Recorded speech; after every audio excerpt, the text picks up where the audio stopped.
Let's get things rolling. I know there's 38 attendees, and we'll let that continue to rise.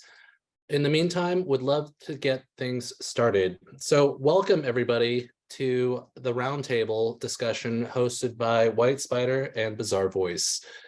Today we'll be talking about the foundations of omnichannel success on Walmart.com. Joining us today, we have Scott Benedict from WhyteSpyder, who is the VP of Partnerships. We also have Mark Drosos, SVP of Partnerships from Bazaarvoice. Today, I'll be your host, Sean Lin. I'm also from Bazaarvoice. I am the Director of Channel Partnerships here at Bazaarvoice. So what are we talking about today? Well, there's three main key items that we really want to discuss today and share insights where we can. And also at the end, we have an open questions and answers section. So please stick around for that. We'll try to address all the questions that we can. But the three main items that we wanted to discuss today include Walmart's most important initiatives for this upcoming year, 2023, how to build a best-in-class UGC strategy that supports your Walmart PDP throughout the year, and then what leading brands are doing to succeed to drive ROI. Lots of great topics. So let's dive right in. Walmart's online initiatives for 2023. Scott, I'm going to turn to you first. What is Walmart focusing in on as we start this year off? One of the great things about this past year, Sean, is that we don't have to guess at what the answer to that question is. Walmart's been very forthcoming and communicative about that. In fact, our team at WhyteSpyder back in December was a co-sponsor of an event here in Northwest Arkansas called the Wall Street Speaker Series. That's part of our local Chamber of Commerce calendar of events here. And as you can imagine, a lot of the attendees at those events are Walmart supplier community and solution providers like those of us at WhyteSpyder. The speaker at that event in December was EVP of General Merchandise, Julie Barber from Walmart, and she laid it all out for the attendees at the event.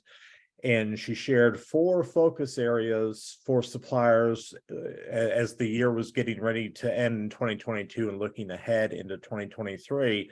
I'll share all 4 of them, but I think you'll see that one of them in particular is going to be of interest to our audience, our attendees today, and obviously those of us at WhyteSpyder and Bazaarvoice who are very focused in this area. But first thing Julie said at that event was proactive, honest, transparent communication from supplier to Walmart merchandising team was one very important area.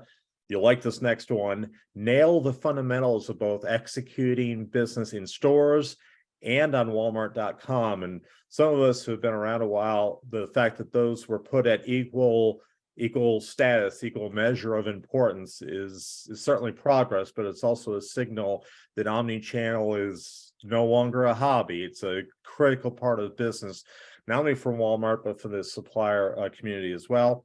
Third thing she said was partnering with Walmart suppliers. She's asking suppliers now to fight inflation and looking for areas of inefficiency to help keep prices low, and then work on things that make a difference for the greater good. So things like sustainability and other focus areas. So those were her 4 comments that day. Obviously, for this group of professionals we've got together today, nailing the fundamentals of driving the business, of serving customers, and delivering great results for all parties is a real focus for us, both in stores and through Walmart.com. And that's, I think, part of what we're going to zero in on our conversation today, Sean.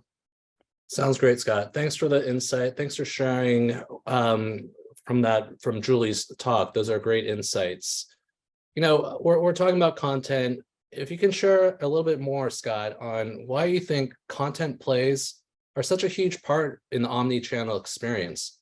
Absolutely. Well, when Julie talks about that nailing the fundamentals, content and content optimization absolutely fits the description of one of the fundamental elements of success in omnichannel retail broadly, and most definitely at Walmart. One of the things, and I'm a former merchant by training, and obviously one of the things I've dealt with throughout my professional career is the fact that a great product that no one can find will never be will never be a success, right? And so in the digital world, making sure that your product can be found through the search algorithms that drive Walmart's website and their mobile app, as well as in the broader context of the market. Do you show up in Google searches, and does that happen? So findability, making sure that the content on your item detail page leads a shopper who, through their search activity, is kind of flash an intent, a desire to find a particular product, is important, because for all the importance of a product detail page of the PDP, if you can't find that PDP, it can't do what it does to convert a browser to a buyer. And so findability is important. One of the things that I think is also very important, particularly on Walmart's business, because they are an omni-channel retailer, is the fact that a PDP doesn't just get used in a digital scenario, digital shopping scenario, either on the website or through the mobile app. The mobile app gets used a lot in store. This is not theory. This is some of the things Walmart has said publicly, that the PDP helps you locate a product in a big 180,000 square foot super center. What shelf, what aisle is it on? It also lets you interact with the user generated content, ratings, reviews, and other elements that describe that product and help a consumer decide on this product versus that product, located in the store, and then gain access to the information that helps them make, a great buying decision. Great point, Scott. Yeah, if you think about Walmart.com, Walmart in-store, these are huge places. How can you bring forth that great product and make it stand out? So I also hear from Walmart, they have content quality scores. Can you walk us through how they determine this, Scott? Sure, absolutely. And one of the things I like about this concept of a content quality score is it puts an objective measure on what is sometimes a subjective topic. In other words, the quality of a product's depiction on an item detail page. There may be different thoughts from different brands and different categories and different parts of the world about what constitutes good in a product detail page and the content that goes into it. One of the great things we think that Walmart has done is first, they've developed style guides for every category of merchandise they carry. So think about how broad that is. That's a lot of content and a lot of thoughtful analysis of what the definition of good is. The content quality score is really a measurement against that style guide. That's saying to a brand, to a supplier, how close are you to this style guide, and where are the pieces, the elements of that for where perhaps you're missing, so that you can go focus in and action against that, take action against that. And so that's really, to answer your question, Sean, that's how the content quality scores are derived. They're derived on how close are you to meeting the style guide definition of good in a particular, in any given category of merchandise. And it gives an objective way to measure that, and it allows brands to pinpoint, where exactly am I missing the boat? What can I do to make that item more readily findable, shoppable, and make sure I show up in relevant search queries, either on the website or on the mobile app. Super insightful, Scott. I appreciate that. I've learned something myself right now. And final question here, Scott, for you. It's, what can suppliers do to make sure they are working on excellent content unique to Walmart? Yeah. No, and I think that's a good question. One of the things that we hear from our clients is, wow, it takes a lot of work on the behalf of our brand marketing team, our product marketing team, to come up with what we think is the standard content that we want to have our items consistently, how we want them consistently depicted across websites, across the e-commerce platform. And that makes total sense. And I think we all get that. The thing is and the thing we recommend to our clients is from that, I'll call it a gold copy, the standard way in which you use content to depict your item across all websites. Have you tweaked, refined, and where necessary, modified that content to each retailer's search algorithms? Obviously, we're concerned here today with Walmart search algorithms. Have you looked to refine and optimize that content to make sure it addresses what Walmart's search algorithms look for so that your product shows up in appropriate non-branded queries when you would want it to, when a shopper is demonstrating an interest in your type of product? So that's, I think, fundamental and key advice that we give to our clients, and we would say to any brand supplier, is take that standard way of depicting an item online and make sure that you refine it to a particular retailer, in this case Walmart, so that it does show up in relevant queries and delivers the information that a Walmart shopper is looking for. In many cases, that's a tweak or a modification from what the standard is, but our research has shown that the terms that a Walmart shopper uses or the information they're looking for are not identical to a shopper on Amazon or a shopper on Target. So if you really want to win, you really want to optimize your business, optimizing that content to the specific retailer, in this case Walmart, is critical to success.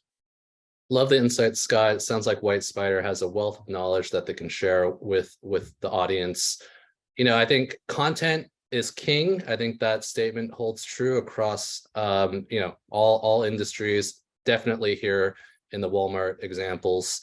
So Mark, thanks for being patient here, but I'm going to start with you now. With all this talk about UGC, where do we start developing a UGC strategy to help people? Great question, Sean. And yeah, it's tough for me to sit back and not talk, right? So it's patience, kind of practice that in my thing. Yeah, I mean, look, when you think about starting the UGC strategy, I think there's a couple things to keep in mind. So one of those is you want to start early, right? You don't want to be thinking about this after the fact. And when you start thinking early about this, I would categorize it in a couple buckets for you. So one is, what are you trying to solve for when you think about a UGC strategy? So a couple of you people out there, you might have a new product that's launching or maybe launching in Walmart, right? And so the thinking about when and how you develop content to support that launch, right? So that you have enough new content for a brand new product ahead of it launching on a retailer site, so that when people land on that site, they have content, is important. You may be working on a big campaign in terms of an ad unit that you're going out for a special holiday, and you may be thinking about, well, how do I get user-generated content to use and support my ads, right? Because they have been shown to help convert and more clicks when you include user-generated content in there. Or you may just be looking for like a refresh of your content, right? Because you haven't seen a lot of new content in a few months, and there's a lot of studies that would show every 3 months or so, you kind of want to have some new content coming through. So I would say when you're thinking about starting is like really kind of focused in on like, what are you really trying to accomplish, right? With where you're at. Is it a campaign? Is it a new product? Is it a new product launching, let's say in a Walmart? Or do you have an existing product and you're just trying to refresh a few things? That could be done when you think about starting in a couple different ways of starting that. So one of those is whether or not you're going to need to seed content. So doing some sort of sampling component, right? As an example, you got a new product, it's launching in Walmart. You may be doing some sampling, right? Through influencer type communities to get that content so that you're ready when your product launches. You may be thinking that same thing for a campaign that you're doing. You're doing an upcoming, a Valentine's Day type of promotion. You may be thinking about, how do I get content to seed for my campaign in December, knowing that I'm going to have a campaign in February. And then if you're thinking about like my refresh in my areas, I'm going to assume, but if you don't have that, you should be having a lot of ratings and reviews on your site, right? Which helps with that refresh going on. But a real critical component to that goes beyond just having the rating and the review, or the rating and the comment, if you will, is also, are you addressing your PDP pages with ratings and reviews with like good quality content, back to what Scott was saying, and kind of the score that's out there, right? How visual is that content? Is it imagery, video, is it user generated imagery and video, in addition to just the, if you will, the star and the comment? And so I think as you think about where to start too, you should be thinking about your core organic rating and review. And are you promoting, right, the fact that you want, good quality content in there? And then I think one that some people will look at, that sometimes they may or may not think about, is there's a lot of that social content already happening. And there's two ways to look at that on where to start. One is just the social content that people are posting, right? About the clothes or the things that they're buying or wearing or whatever, that might show up on the page, and carousel imagery that gets people excited or piques their interest, right, to things that go on. But there's a lot of times on social, if you're just listening, where people will actually be giving a review, right, of a product, even though they're not doing it. And there's a lot of that kind of content, right, that can really enhance a PDP page. And when you combine all those things together, you're really going after three things, right? You're going after the quantity, right, and the quality of the content that you're doing, which really leads to this kind of score mechanism that Scott was talking about, right? And you're also thinking about it from the recency of that. And so where you're going to start, my suggestion to everybody is ratings and review are your core, your organic, and your social, but you should also be thinking about, how do I seed content with sampling and other components for critical campaign and product launch or retail launch elements that I need, or to support my ad campaigns, those sorts of things. So that's kind of where I would start and think about it. It's obviously complicated. One or two or three, all that I described, but I would consider it and focus it that kind of narrow around, well, how does my content support that particular activity that I'm doing? Content is king. Planning, where to start. I'm hearing you got to plan early, because there's so many components to get things started. And also it takes a little time to, get those seeds to start growing. So I would say, thanks for the insight, Mark. I think, yeah, all super valid points. I was hearing just start early, start planning ahead, and think about your strategy for the year. And, this leads me to the other, my next question, which you kind of touched on earlier, Mark. It's around social media. How important is social media when it comes to a UGC campaign? I think personally, very, right. And I guess I will, very important. I guess I will say, I think a lot of times we'll log the social media as being like what's happening on a social network, right? And that doesn't necessarily always represent the full breadth of what social means, right?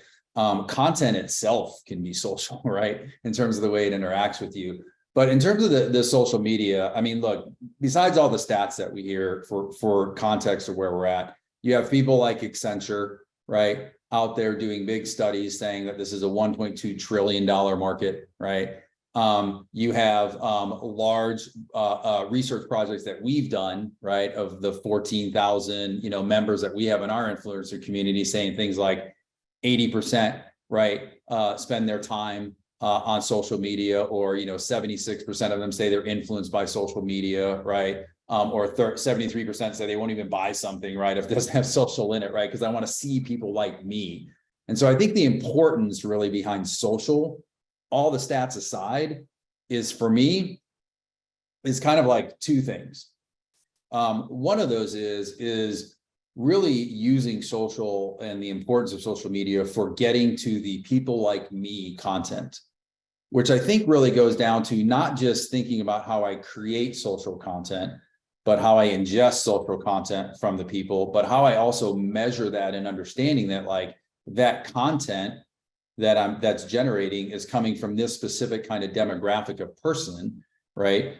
And using that kind of data back a little bit to the algorithms that Scott was saying, not just the algorithms for search, but the algorithms for the way you may be doing your campaigns, right? And your product launches on a Walmart, of like understanding that Mark, right, is a 40-plus-year-old male that lives in Austin, Texas, so on and so forth. And therefore, I want to see people like me, right, in those areas. And so I think the importance to social media is it makes this a superb opportunity for you to connect one-to-one with your user so that they see people like them. And there's so much rich data behind the algorithms that people like WhyteSpyder team will look at and help you analyze, combined with social, combined with some of the sampling and rating and review stuff we talked about, that could become really powerful for you to increase conversions by using social media to connect the people like me moment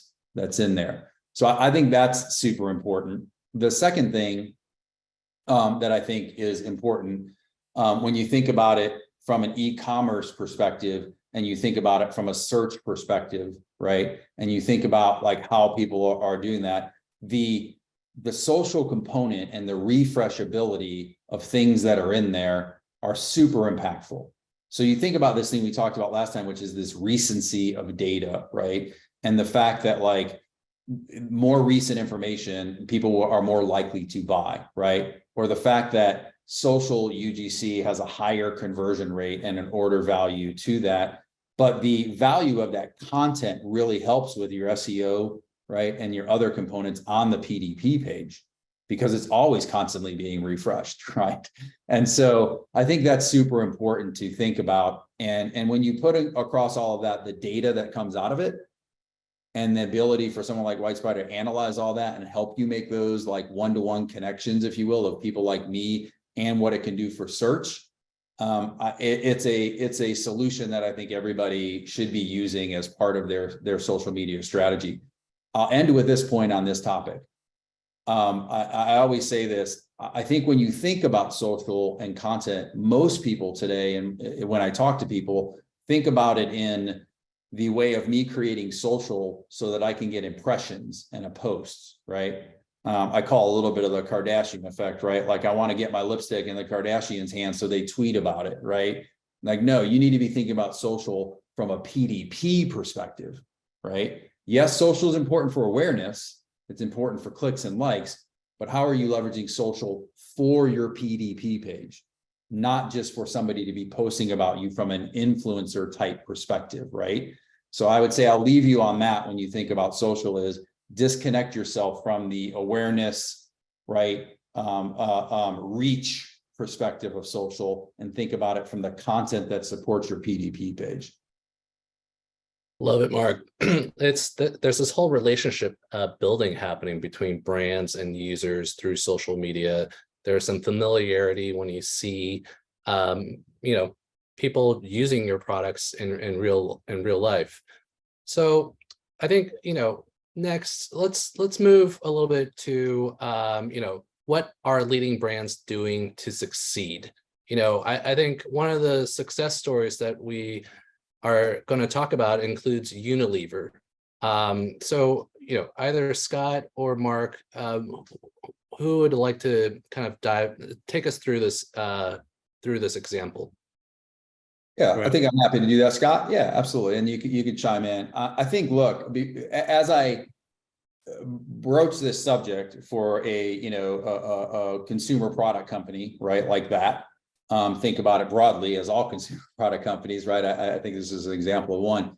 I want to stress what I think is the importance around some of this stuff behind the relationship of a WhyteSpyder and Bazaarvoice and what you get, right, with the skill set that WhyteSpyder has around understanding the analytics, the search, the algorithms, right?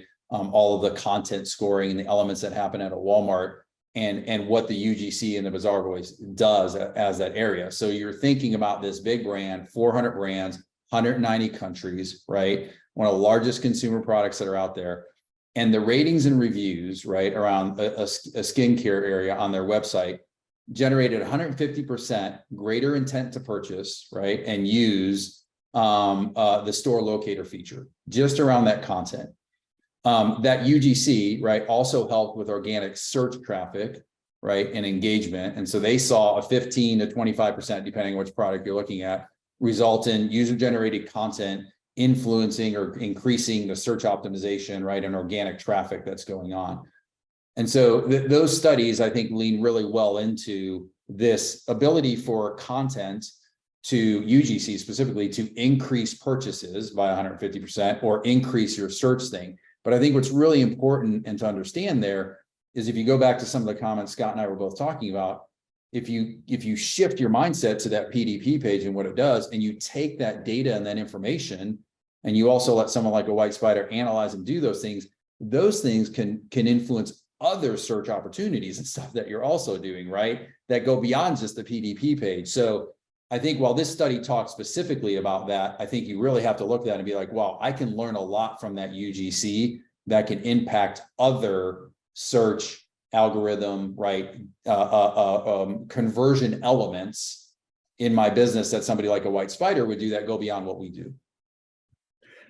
Mark, if I may, I want to build on that point, and maybe not specifically about Unilever, but maybe in the broader context. One of the things I noticed about user-generated content and more specifically about ratings from reviews is when I was working for a retailer, one of the things that came up on an ongoing basis was, well, what if a user, what if a customer gave us a bad review? And and you kind of go, well, you know that's going to happen, right? Not everybody likes every product every day. So just wrap your mind around, one, that's going to happen. But two, there was people who outranked me by several levels saying, well, we've got to take that down. We can't have that on there. And what I had to try and illustrate for them is you have an opportunity to learn something about what an actual user, an actual customer thinks about your product. And that's gold. There's gold in those insights. And particularly when you put it in the context of what the broader audience, what everybody who has come back and given you feedback on that item. But I used to have a boss who said feedback is a gift, and he didn't exactly mean that in this context, but it applies. Yeah. No, I think so. Right. Yeah. And I think that not only does it help the retailer, and again, I'm a former buyer, it was incredibly valuable to me in helping make decisions about where my product strategy was going, but to the brand, Mark, is that not also just gold in terms of the insights, not only to drive today's business, but to kind of set up tomorrow's business as well? Is that valuable? 100%. And the three ways that I would say to think about that, as some of the people listening on the call are, one of those, which you talked about, is like, just because the review may not be favorable to you, or in your eyes favorable, because we all love our product, right? When you build it. So like, please don't talk bad about my baby, right? You know, no one wants that. But you learn a lot of things, and some of those things may not just be the 1-star versus 5-star review elements. There may be things that you can get from your user-generated content and your reviews and your ratings that are things like, well, this shirt, you know, fits a little large. Like, these are things that are very useful in your search optimization, in your product descriptions, right? And your things that go on that you can glean from these things. And so sometimes even the not so favorable review isn't because the product isn't good, right? It may just because the way it fit me or did something with me, right? It wasn't optimal. And I'm just letting you know, so that, again, back to the other people like me, right? Know that. So I think that's one thing. I think the other thing to think about is that you talked about is like, there is that content that comes in from rating and reviews, and that stuff should be thought about as a channel and your customer support, just like you look at every other channel. Right. And are you responding? And back to, how do you tie that back in? If you are responding back and forth and you're using that information, think about what that data can do for you all when you're analyzing search optimization strategies, when you're looking at, algorithm things, or when you're thinking about, I have some, sales issues at a specific retailer, and I'm learning things that can help me offset that or my returns. And so that's super important. To your point, it's a chance to have a one-to-one connection. And then finally, I think, because of some of the things we do together, there is this point about content that a lot of brands will do where they get it on their own site, but then they distribute it to a Walmart, right? That content makes it to a Walmart. Well, that user may react or act a little differently on Walmart than they do on your direct to consumer site, right? And so also as you distribute content and you're learning, working with you all, and obviously having the distribution to a Walmart, you may find that the product and the other things you're doing work a little differently at a retailer than they do when someone buys direct. And so I think all of those things combined are super important. So I agree, you shouldn't just look at it as like, that's a bad review, go away from it, right? You should be looking at like, what can I learn from it and like turn my business into gold. Yes, absolutely. And doesn't it also serve a customer experience benefit as well, that if someone surfaces a problem and you as the brand owner can answer it right then and there, that reinforces, a positive experience that reflects good upon your brand, on the retailer, Walmart. I mean, it just feels like it's a win. The customers benefits, the retailer benefits, the brand benefits from that instant. Yeah, there's some studies.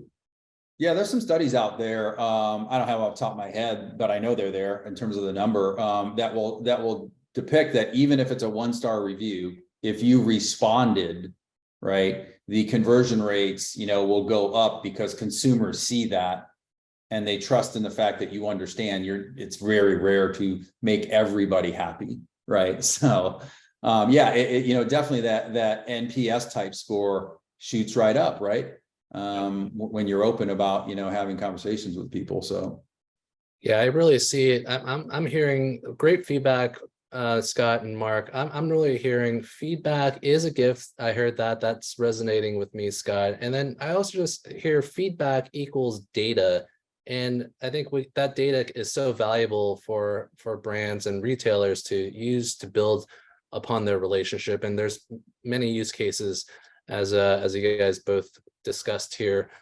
We're coming up on time. But before I move to Q&A, Scott or Mark, was there any other, ideas or topics you want to touch on?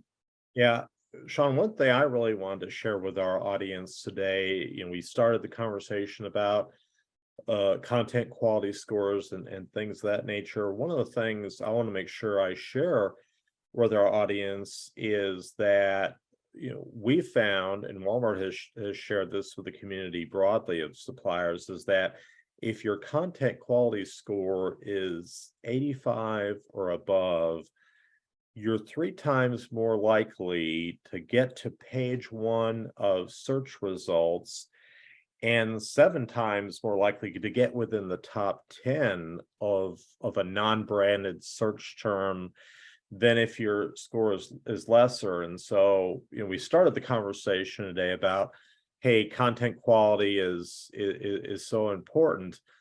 And the skeptic in me goes, if I was in the audience, I go, why? Prove it.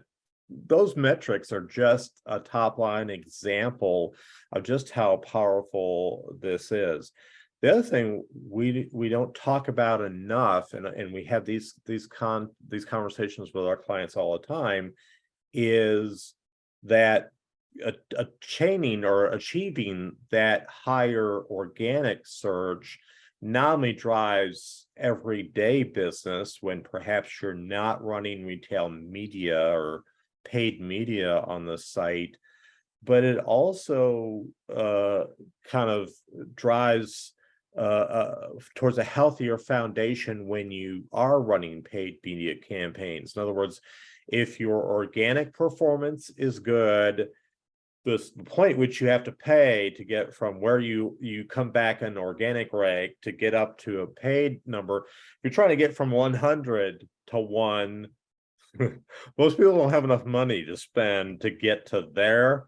But if you've gotten organically through the work with content and things like that to get on the first page and maybe get in the top 10, then your paid media is just that more efficient and that much more powerful. And this is one thing that we tell our clients all the time. Obviously, user-generated content plays a role in that, a very important role of that, but that combined with the content that the brand puts on the page is critical to improved organic performance, which then sets up your paid media and makes it so much more powerful. All these things work together. And I think if there's a key takeaway from our conversation, I want to make sure, Sean, that the audience hears that.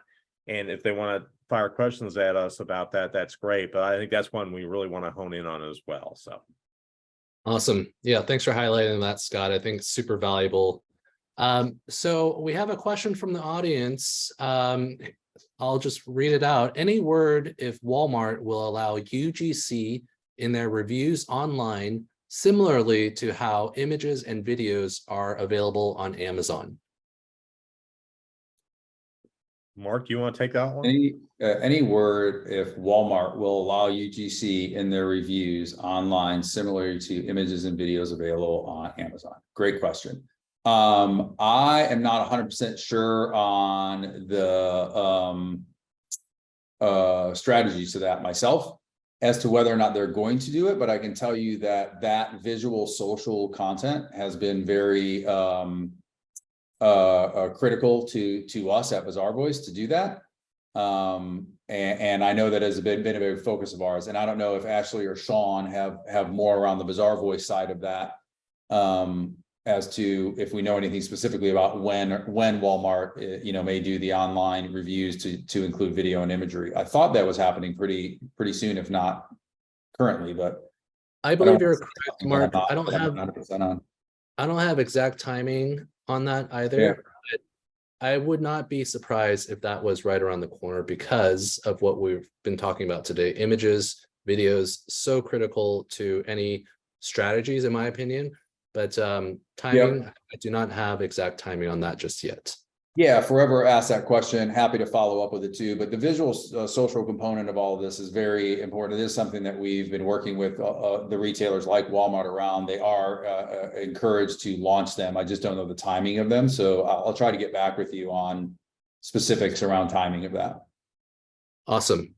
Another question from the audience. Scott, do you mind repeating the data point you just stated? Was it if your content quality score is 85 or above, I believe he says 3 times, but the question is, if your quality score is 85 or above, you're 7 times more likely to get in the first 10 spots on page 1. Very helpful info. Yeah, well, thank you to the person who submitted that question. You were right, Sean. The number was 3. Not 7. Now, either of those is a pretty big impact. So I think that hopefully that's the key takeaway that the audience gets. It is important, but the number was 3 times. I don't know if I misstated it. I apologize, but it is really critical to success and that organic performance that I talked about earlier. And quite frankly, when you get into the factors of multiple times more valuable, 3 or 7, it's huge. The impact is huge. That's the key takeaway I would want the audience to get. Love the questions from the audience. Let's keep it rolling. Oh, go ahead, Mark. Yeah, no, there's like 2 other ones that came in before that I saw, Sean. If you scroll up, I thought. Yep. Here's one for Mark. All of this sounds great, but we are all smaller brands with limited resources. What are the first steps in the UGC journey you recommend a brand consider? Yeah, it's totally get it. I appreciate it, right? And not lost on me sometimes that we all have to start somewhere, right? I think I would say, given what we talked about with the scores and the other elements and how important some of those things are, I am going to go with the fact that everybody knows and has ratings and reviews on their website, right? Like that's just a given. I think that's there. The thing that I'd say, like where to start is I would say, go back to some of the things that we talked about before, which is like, look, do I have a new product and is launching in Walmart as an example? And if you do, just think about the importance of having content on that page on your launch day when you are driving people there that is going to talk to people like me and all the demographic stuff that you know around buying your product. And then start with a small sampling campaign to get that content both on your site and distributed into Walmart so that you're prepared for that. Like that's where I would start. And I would say, that doesn't have to be a lot, right? That could be 150, 200. You don't have to be thousands of things to get started to make sure you're prepared for that new product launch or that campaign. And I would say, just think about reconfiguring your budgets, like I said before, to not necessarily be spending as much as you may on UGC and ads that are generating awareness, but carving out a part of that budget for the content that drives PDP conversion. And that's kind of where I would start. Now, some of your things may be a little different. You may already have a product in Walmart, but you're not selling as much as you want, or maybe you don't have an 85 score and you want to get higher, or things of that nature. And you may have a little bit of a different strategy, but it may still result back to doing some other kind of campaign, to a sampling type campaign for content and or a distribution kind of component. And again, I would just say you're going to need to retweak your budgets a little bit to think about, what else am I not spending on the PDP page, right? Or what am I not spending on content getting to Walmart in this case, right? In order for me to convert better, have a better search element, have a better score that gets me higher up in their search, right? And maybe I don't do as much with the social influencer stuff that gets me reach, right? So that's the way I would say it, because you're not going to just manufacture a money tree, right? Tomorrow, you're going to have to make some of those decisions. And if you do manufacture a money tree, please reach out to me, because I'd like to know about it.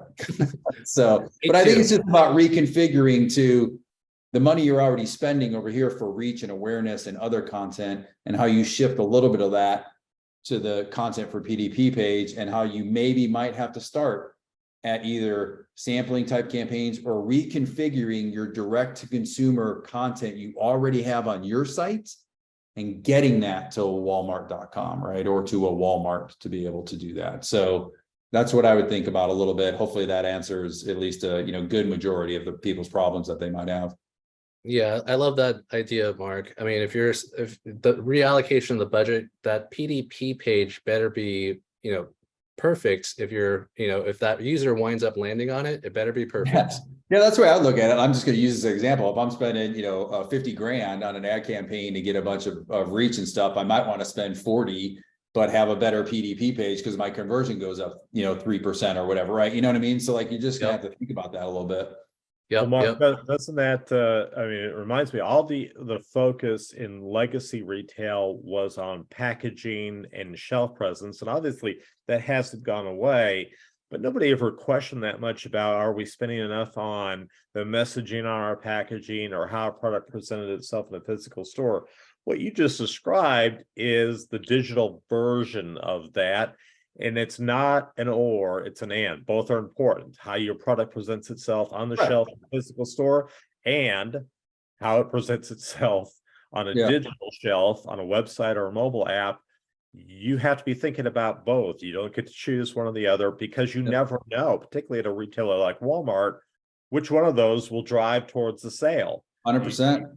Right? And I think that's one of the things that in our discussions with clients is still kind of come around the mainstream, is that dollars spent on a digital presence, on content, on retail media, are not just going to drive towards a digital sale. They could very easily end up driving an in-store sale, and it's a win either way. The customer was served, you made a sale, all is good, but you can't have those siloed thoughts, I guess, right, Mark? Yep. Agreed. Yeah, and that's what I was saying. I think I may not have communicated that properly. That's why I just think you have to shift a little bit of your budget and your mindset, because all of us, I think, today have been doing that.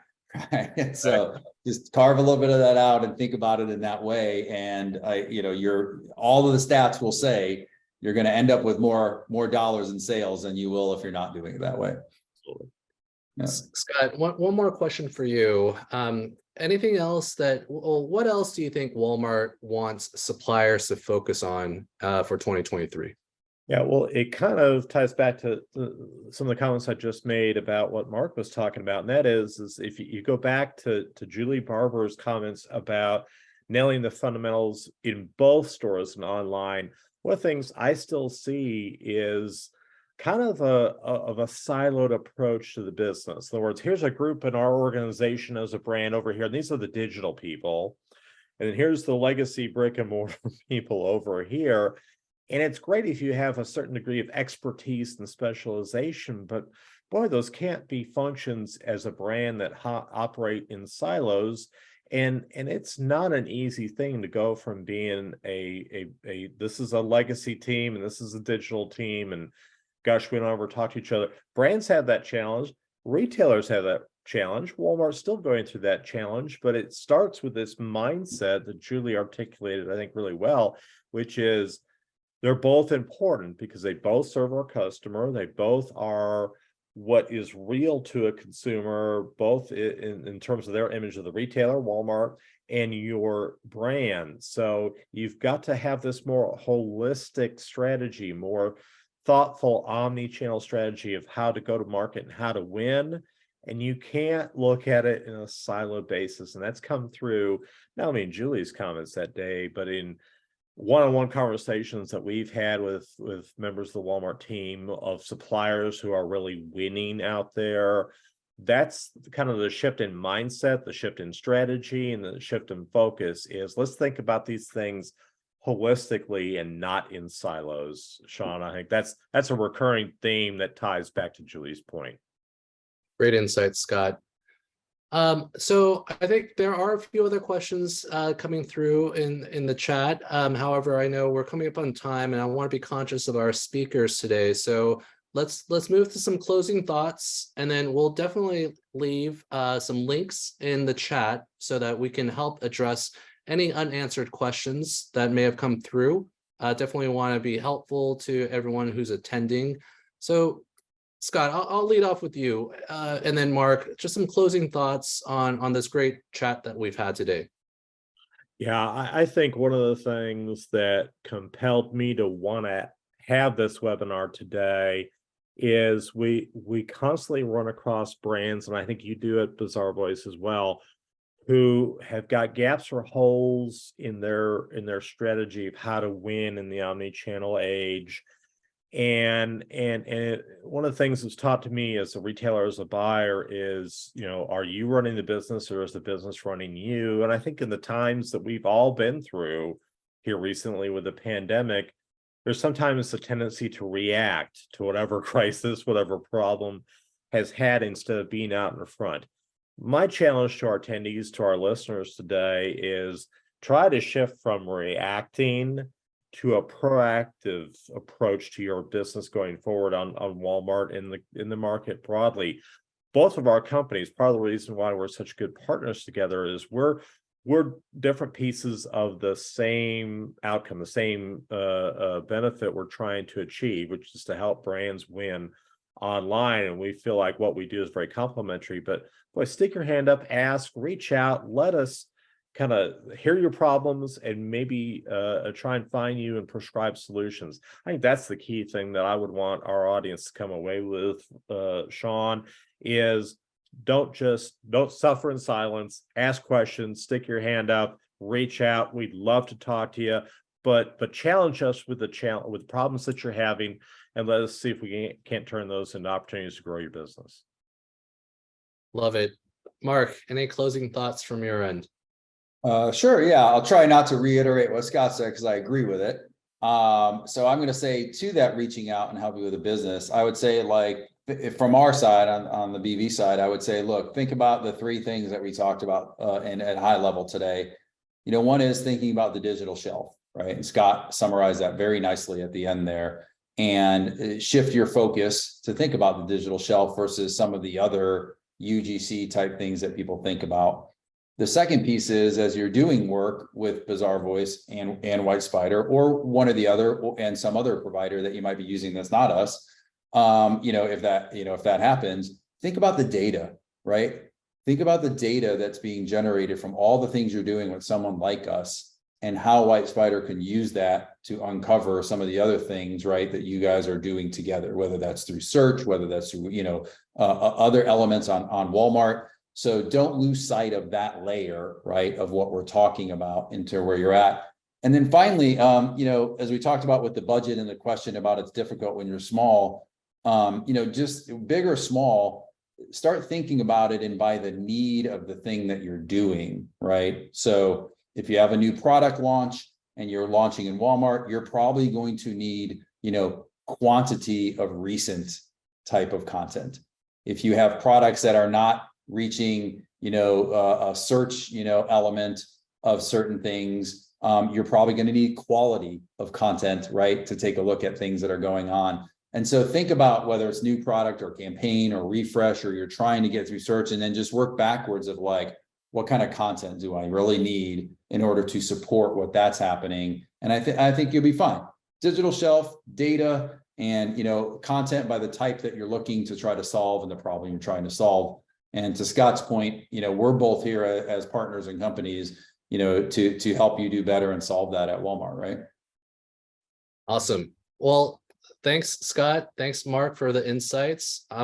My closing statements will be, let the WhyteSpyder team of experts assess your Walmart business and find the perfect SKU Ninja solution for your brand or organization.